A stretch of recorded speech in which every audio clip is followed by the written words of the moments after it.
만나서 반갑습니다. 안성규 목사입니다. 오늘 일단은 조직 신학하는 시간이잖아요, 수요일. 근데 질문이 하나가 구독자분께서 다 됐어요.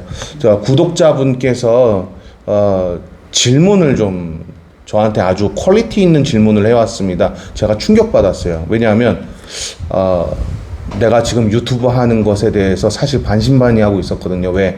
정말 이들이 내 그 말씀 나눔을 같이 하고 강의하는 내용을 듣고 깨달을 수 있을까? 이런 생각을 정말 많이 했었었는데 정말 많이 깨달으신 분이에요. 이분은 한 회도 놓치지 않고 다 보셨대요. 그러고서는 이메일을 저한테 보내셨어요. 칼빈의 기독교 강요를 읽었다고. 칼빈의 기독교 강요를 읽었는데 교수님이 말씀하신 그대로더라. 우리가 왜 그동안 기독교 강요를 몰랐는지 너무나 가슴 아프다. 성도들이 지금 진짜 기독교 강요를 읽고 나서 믿음이 없다는 걸 알게 됐다. 그렇게 얘기를 해요. 그러고서는 쭉 설명하다가 마지막으로 질문 하나만 드릴게요. 너무 수준 낮은 질문이라고 뭐라 하지 마세요. 이래놓고 수준 높은 질문을 했어요. 뭐라고 할게요? 칼빈은 기독교 강요에서 세례와 침례의 차이를 설명하지 않았습니다. 저는 침례가 맞는지 세례가 맞는지 그런 논쟁들이 현재도 우리 교회에서 벌어지고 있어서 이 세례와 침례에 대해서 좀 정리를 좀 한번 해주셨으면 좋겠습니다. 전도사들이 하는 질문이잖아요. 네? 전도사들이 하는 질문이잖아요. 퀄리티 있잖아요. 충격받았어요. 그래서 해드려야죠, 어떻게. 자, 그래서 끊고 갈 거예요. 이거 조금 깊게 갈 거고요. 그 다음 조직신학 깊게 갈 겁니다. 제가 충격받았어요. 이런 사람이 예수님을 믿는다고 얘기하니까 정말 좋더라고요. 충격받았어요, 정말. 너무 충격받았고, 좋다. 이러면 나 계속 유튜브 즐겁게 하겠다. 제가 그 생각을 가졌어요. 솔직히 투자한 돈이 너무 세가지고, 솔직히 부담스럽기도 하고 짜증나기도 했거든요. 근데, 만약에 정말 이렇게 한 영혼이라도 제대로 믿음을 얻는다면 그러잖아요. 기독교 강의를 다 읽었대요. 읽고 나니까 성도들이 믿음이 없다는 걸 알게 됐대요. 대한민국 성도들이 불쌍하다는 표현까지 쓰더라고요. 제가 그걸 보면서 내가 그렇다면 이거 해야 되겠다. 이런 생각을 좀 가졌어요. 자, 그래서 세례와 침례에 대한 개념을 좀 고고학적으로 그리고 성경 해석학적으로 설명해 드리겠습니다.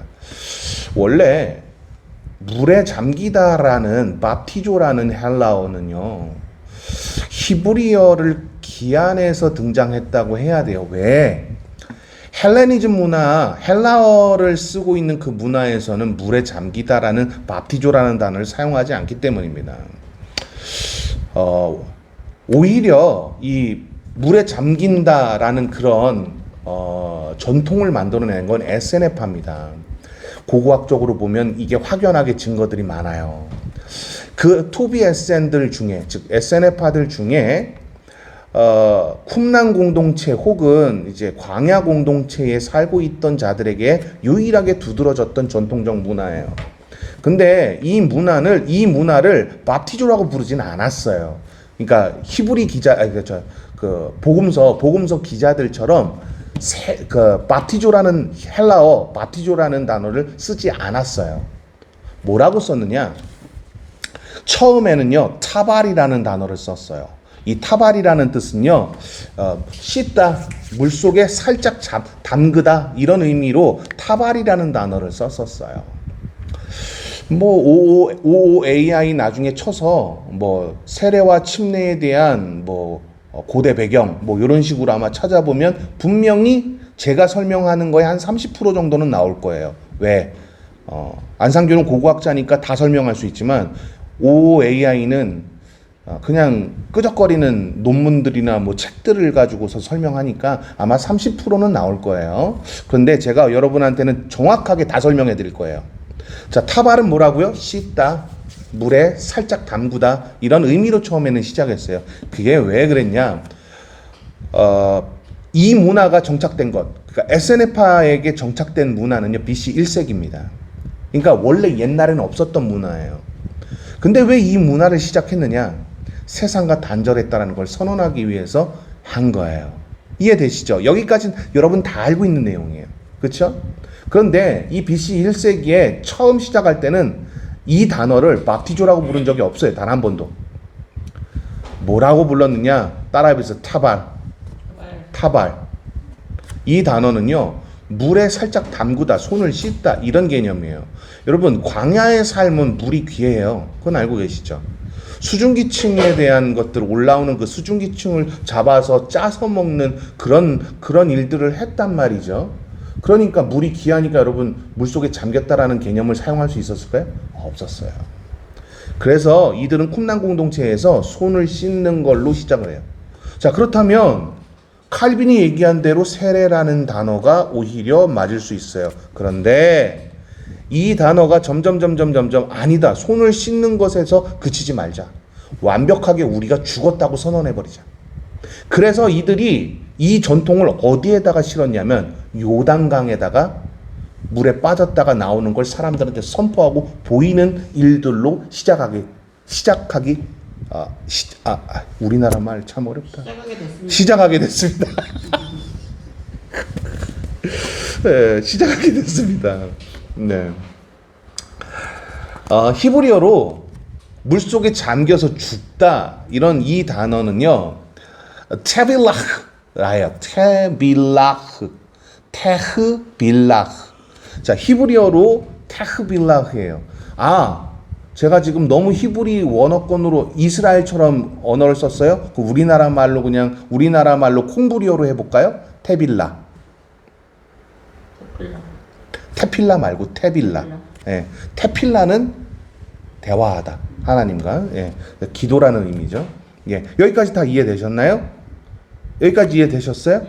예, 요렇게 사용을 했었다는 거죠. 그래서 그 전통이 쭉 이제 이어져요. 그러니까 오늘날의 세례를 받을 것이냐 침례를 받을 것이냐라는 논쟁은 사실 무의미한 건데 무식한 놈들끼리 그렇게 싸우는 거예요. 왜?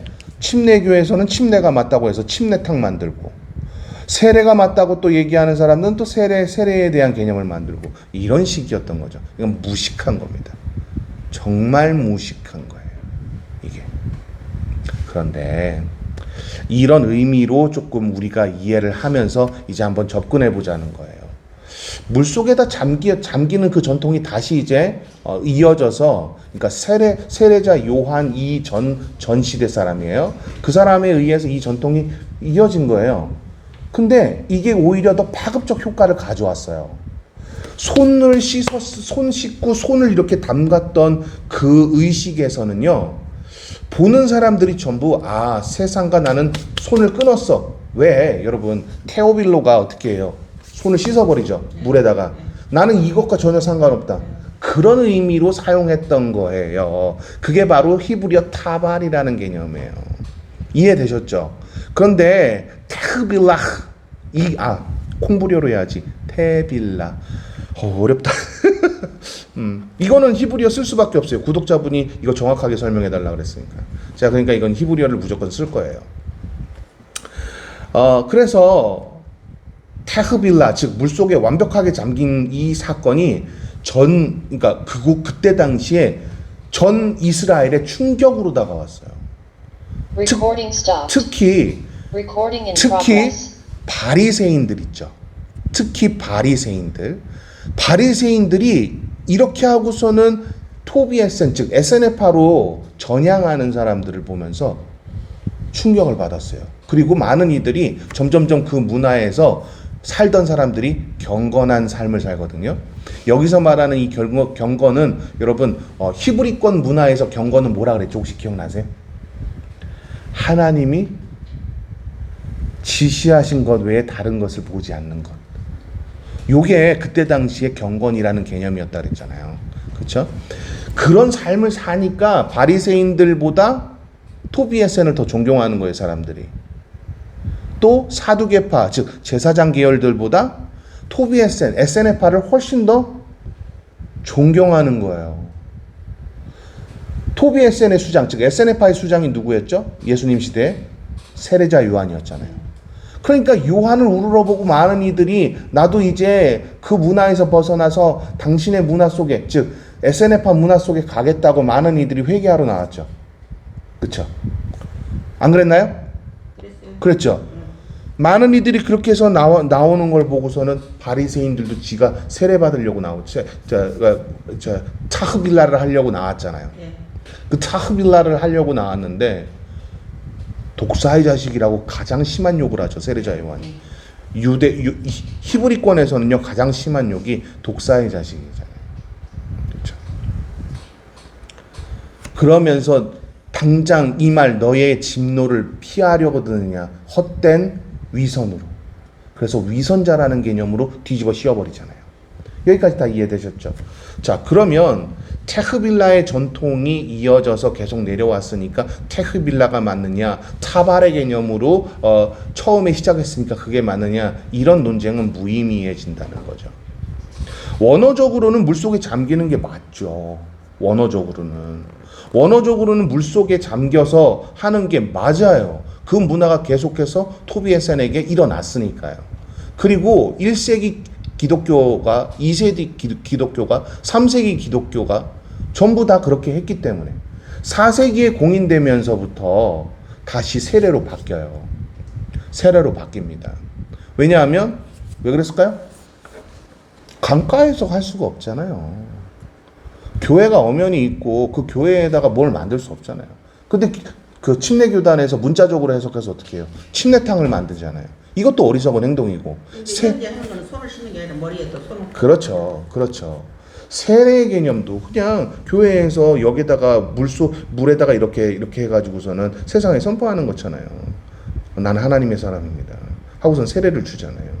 그러니까 이런 문자적인 개념에 갇혀 있으니까 둘이 싸우는 거예요.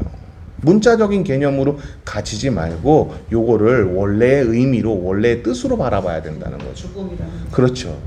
세상으로부터 나는 죽은 거예요. 그리고 다시 살게 하셨다는 거죠. 그런 개념으로 우리가 이해를 해야 하는 겁니다. 여기까지 이해되셨죠? 그래서 칼빈이 쓴 어떤 책이라고 제가 설명할게요. 제가 또 그것까지 일일이 다 설명하면 또 복잡하니까. 칼빈이 쓴 어떤 책에는요, 매일매일 바울의 고백처럼 날마다 죽는 삶이 우리 안에 있어야 되므로 우리는 세례자 정신이라고 불러야 된다라고 표현한 게 있어요. 근데 그 세례자 정신이라는 이 단어에서 라틴어를 쓴 것도 그렇고 히브리어로 쓴 것도 타발이라는 단어를 갖다 써요. 칼빈이. 그러니까 장로교에서는 세례가 맞아 이러고서 우기는 거예요. 어리석은 거예요. 제가 장로교 목사하고 장로교회 그러니까 칼빈주의에서 대학원 강의를 하고 했던 사람이잖아요. 그런데 그런 거에 대해서 논쟁을 갖는 것 자체가 너무나 어리석다는 생각이 들어요. 다시 한번 말씀드릴게요.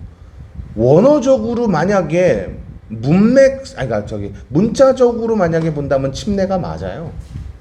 그 문화가 꽃 피워졌고 요단강에서 그 일들을 행하는 것이 이미 간습이 돼서 기독교로 넘어왔기 때문에 원래는 침례가 맞아요. 그런데 이거를 그렇게 바라보는 것이 아니라 의미로 바라봐야 된다는 거예요. 세례나 침례는 전부 다 세상과 단절한 것을 의미하는 거예요. 그렇죠? 손을 씻다, 즉 나는 세상에 있는 모든 것들과 절연한다. 이런 개념이잖아요. 세례는. 또 침례는 세상으로부터 죽고 다시 태어났다. 이런 개념이잖아요. 같아요. 그러면 이거 가지고선 논쟁 벌일 필요가 없거든요. 근데 여러분 제가 부교육자 생활할 때 물론 아주 오래전 일이지만 벌써 제 나이가 여러분 말하면 안 되는구나. 그렇죠? 근데 여러분 벌써 오래전 부교육자 생활을 할 때 말입니다. 이것 때문에 논쟁이 얼마나 많았는지 아세요? 아직도 그런 논쟁을 하고 있다는 게 가슴 아픈 거예요. 자, 타발이냐, 타흐발라냐, 타흐빌라냐, 이거 전혀 중요하지 않아요. 뭐가 중요하다? 세상, 그렇죠. 의미가 중요한 거예요. 세상과 단절했다는 의미가 중요한 겁니다. 이런 전도사와 같은 퀄리티의 질문을 해주셔서 감사해요. 이런 분들이 하나하나씩 늘어난다면 제가 투자한 돈 아깝지 않아요. 저보고 그런 얘기를 해요. 구독자 수들 많이 늘리기보다 이걸로 돈 버시려면 목사님들 대부분 다 여러분 유튜브 하는 목사님들 있잖아요. 그분들 대부분 다 광고 받는데요. 목사님도 광고 받으세요 하고선 저한테 이메일로 보낸 어떤 한 청년이 있었어요. 최요한 목사님이 잘 아는 청년이에요. 광고 받으래요. 그래야 돈 조금이라도 벌 수 있다고. 제가 그랬어요. 나 돈 목적으로 이거 하는 거 아니다. 여러분 제가 돈 목적으로 하려면 이거 왜 해요? 그렇지 않아요? 우리 김 장로님 모셔다가 데려다 놓고 당신 얼마 투자하셔 해가지고 저는 그가 부흥회하러 다니고 그러지 않겠어요? 장로님 그러지 않겠어요? 아니에요? 그렇지. 그런 거라니까요. 자, 세례냐 침례냐 요게 뭐가 더 옳으냐 이거 뭐라고요? 어리석은 예, 의미 없는 어리석은 것입니다. 의미가 중요하다. 예, 그거 기억하십시오.